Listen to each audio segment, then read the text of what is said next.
सास का घूंघट। ये है देविका। देविका पढ़ी लिखी और मॉडर्न लड़की है, लेकिन उसकी शादी ऐसे परिवार में हुई है जो गांव में रहता है। भले ही ये 21वीं सदी है, लेकिन देविका की ससुराल वालों की सोच वो तो 18वीं सदी से आगे बढ़ी ही नहीं। आइए जानते हैं क्या होगा जब शहर की पढ़ी लिखी और मॉडर्न लड़की फंस जाएगी संकीर्ण मानसिकता वाले माहौल में। सागर, ये तुम्हारे गांव में सबने इतने लंबे लंबे घूंघट क्यों कर रखे हैं? और ये सब मुझे इतना घूर घूर कर क्यों देख रहे हैं? अरे यार, तुम भी घूंघट कर लो ना, इसीलिए तो देख रहे हैं सब तुम्हें। कम ऑन सागर, मैं घूंघट नहीं कर सकती। तुम्हें पता है ना मैं कौन हूँ। लेकिन देविका, मेरे पिताजी, चाचा जी, बड़े भैया और जीजा जी ने तुम्हें बिना घूंघट के देख लिया ना तो बहुत गुस्सा होंगे और न जाने कौन कौन से फरमान सुनाएंगे। घर चलो, देखा जाएगा जो होगा। सागर देविका से कई बार कहता है कि वो घूंघट कर ले, लेकिन देविका सागर की नहीं सुनती और अपने ससुराल के दरवाजे पर पहुंच जाती है। जब देविका वहां पहुंचती है तो देखती है कि उसकी सास बिमला, चाची सास कम्मो और जेठानी सुजाता ने लंबा सा घूंघट कर रखा था, पर उनकी ननद वीना ने घूंघट नहीं किया हुआ था। लेकिन हाँ, उसने सर पर सलीकी के साथ दुपट्टा जरूर ओढ़ा हुआ था। सागर अपनी पत्नी को सबसे मिलवा रहा होता है, तभी सागर के पिता जोगिंदर बोलते हैं, सागर, तूने बहू को इस घर के तौर तरीके नहीं समझा। हमारे घर की औरतें बिना घूंघट के किसी पर आए मर्द के सामने नहीं आती और तू इसे ऐसे ही ले आया। पिताजी, मैं समझा दूंगा। वो नई नई शहर से आई है ना, इसलिए उसे पता नहीं है। सागर की बात सुनकर उसके चाचा जी महेंद्र बोलते हैं, ये बात तो तुझे गांव में कदम रखते ही अपनी बीवी को समझानी चाहिए थी। हमारा गांव में बहुत नाम है। तेरी बीवी ऐसे गांव भर में घूमेगी तो क्या इज्जत रह जाएगी हमारी। ये बोलकर जोगिंदर और महेंद्र वहां से चले जाते हैं। शाम को घर की सारी औरतें खाने की तैयारी करती है। खाना तैयार हो जाता है, लेकिन घर की कोई भी औरत खाना नहीं खाती। बहुत रात हो जाती है, तब देविका कहती है, सासू माँ, खाना बने हुए तो देर हो गई, रात भी बहुत हो गई है, हम लोग खाना क्यों नहीं खा रहे हैं? अरे बहू, ये क्या बोल रही हो? हमारे यहाँ घर की औरतें तब तक खाना नहीं खाती जब तक घर के मर्द खाना ना खा ले। लेकिन इतनी देर हो गई, आप सबको भूख नहीं लग रही क्या? तभी देविका की जेठानी सुजाता कहती है, लग तो रही है, लेकिन यहाँ की यही रीत है, ये निभानी तो पड़ेगी ना। भाभी जी, ये रीत नहीं है, औरतों को प्रताड़ित करने का एक तरीका है। अगर इस घर के आदमी पूरी रात नहीं आए तो पूरी रात खाना नहीं खाओगी क्या? देविका ये बोलकर सीधा सागर के पास जाती है। सागर उसे समझाता है, देविका, यहाँ ऐसा ही होता है, तुम थोड़ा सब्र कर लो, पिताजी और चाचा जी आते ही होंगे, फिर हम सब खाना खाएंगे। सागर देविका को समझा ही रहा था, तभी देविका की ननद वीना आकर कहती है, सागर, खाना खाने आ जाओ, पिताजी और चाचा जी आ गए हैं। चलो देविका, तुम्हारा इंतजार खत्म हुआ। सागर खाने के लिए बैठ जाता है। जब सब खाना खाने बैठते हैं तो देविका भी बैठ जाती है। सागर धीरे से उसे कहता है, अरे देविका, ये क्या कर रही हो? तुम इस तरह हमारे साथ खाना नहीं खा सकती।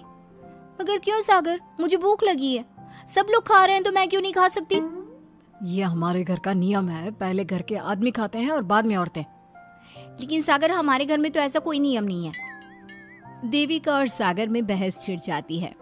तब सागर का बड़ा भाई कहता है, सागर, तेरी बीवी को एक बार में समझ में नहीं आता क्या कि इस घर की औरतें मर्दों के खाना खाने के बाद ही खाना खा सकती है? भैया, मैं देविका को यही समझा रहा था। मुझे तो लग रहा है कि इसके दिमाग में कोई बात ही नहीं बैठती एक बार में। भैया, मेरे दिमाग में बात तब बैठेगी ना जब आपकी बात कोई ढंग की होगी।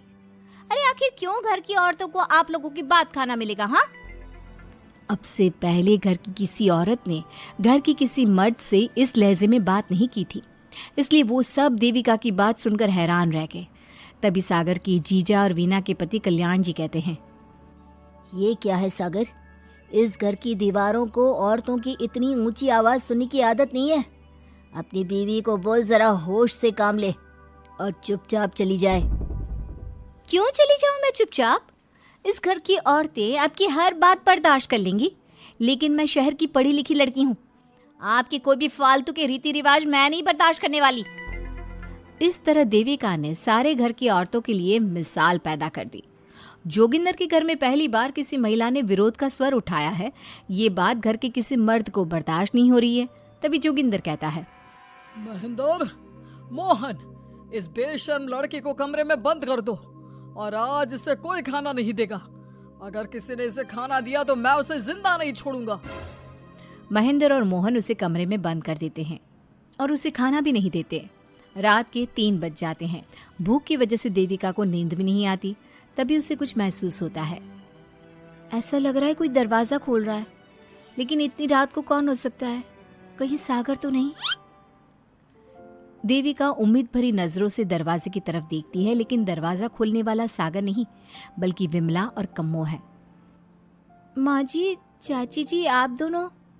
बहू, ये ले, हम तेरे लिए खाना लाए हैं, खा ले। और ये बात ना तो किसी को बताना मत कि हमने तुझे खाना दिया है, नहीं तो हमारे मर्द मार मार कर हमारा बुरा हाल कर देंगे। माँ जी, आप यहाँ इतना घुट घुट कर क्यों रहती हो? देविका, अब तू भी इस घर की बहू है, तू भी हमारी तरह रहना सीख ले। इस घर के कायदे कानून अपना ले। इस घर के मर्द तो कभी बदलने वाले हैं नहीं बहू, तो तू ही बदल ले अपने आप को। माँ जी, बदलाव अच्छे के लिए हो तो हमें बदलना चाहिए। बेकार और बेतुकी बातों का तो विरोध करना चाहिए। दोनों ने देविका को समझाने की कोशिश की, लेकिन देविका ने उल्टा उन्हें ही समझा दिया। इसी तरह एक दिन देविका किसी बात पर जोर जोर से हंस रही थी। तभी देविका की सास विमला ने उसे टोकते हुए कहा, अरे बहू, तू इतनी जोर जोर से क्यों हंस रही है? हमारे घर की औरत इतनी जोर जोर से नहीं हंसती। विमला अपनी बहू को समझा रही थी कि तभी महेंद्र बोलता है, अरे कम्मो, कौन है ये औरत जो बेशर्मों की तरह जोर जोर से हंस रही है? तभी कम्मो और देविका बाहर आ जाती हैं। जी जी जी, वो मैं हंस रही थी चाचा जी। अब आप लोग हंसने पर भी पाबंदी लगाओगे क्या? तुम जैसी बदतमीज लड़कियों से मैं बात नहीं करना चाहता, लेकिन कान खोलकर सुन लो, इस घर की औरतें इतना जोर जोर से नहीं हंसती। और हाँ, तुम्हें पहले ही बता चुके हैं कि इस घर की दीवारों को औरतों की तेज आवाज सुनने की आदत नहीं है। इस घर की दीवारों को आदमियों की ऊंची आवाज सुनने की आदत है, लेकिन औरतों की नहीं। चाचा जी, आपके घर की दीवारें तो बहुत दोगली हैं। हर पाबंदी औरतों के लिए क्यों चाचा जी? औरतें ये नहीं कर सकती, औरतें वो नहीं कर सकती। औरतें सांस ले सकती है या उस पर भी पाबंदी है? चुप हो जाना बहू, मत बोल और घूंघट कर ले। ये तेरे चाचा ससुर है, थोड़ा तो लिहाज कर। कम्मो के समझाने पर भी देविका चुप नहीं होती। वो महेंद्र से ऐसे ऐसे सवाल पूछती है जिनका जवाब उसके पास होता ही नहीं। महेंद्र गुस्से से सागर को आवाज देता है। महेंद्र की आवाज सुनकर घर के सभी आदमी बाहर आ जाते हैं। जी जी चाचा जी, आपने बुलाया? अपनी मुंह जोर बीवी को यहाँ से ले जाने तो कुछ अनर्थ हो जाएगा। क्या हुआ चाचा जी? तेरी बीवी जिस तरह से मुझसे बात कर रही है, छोटे बड़े की तमीज नहीं है इसे। कम से कम 7 दिन तक ये कमरे से बाहर नहीं निकलनी चाहिए। अगर इसे मैंने कमरे से बाहर देख लिया तो किसी की खैर नहीं, समझे? पर मैंने कुछ गलत नहीं बोला। सागर, जो सच है मैंने वही कहा है। देविका, चलो मेरे साथ। लेकिन सागर, मेरी बात तो सुनो। सागर देविका को वहां से ले जाता है। इसी तरह से कई दिन बीत गए। अब देविका अपने ससुराल में हर गलत बात का विरोध करने लगी, लेकिन जितना ज्यादा वो विरोध करती, उसके ससुराल वाले उस पर उतना ही ज्यादा अत्याचार करते। अब देखना यह है कि देविका अपने ससुराल वालों के अत्याचार को यूं ही सहती रहेगी।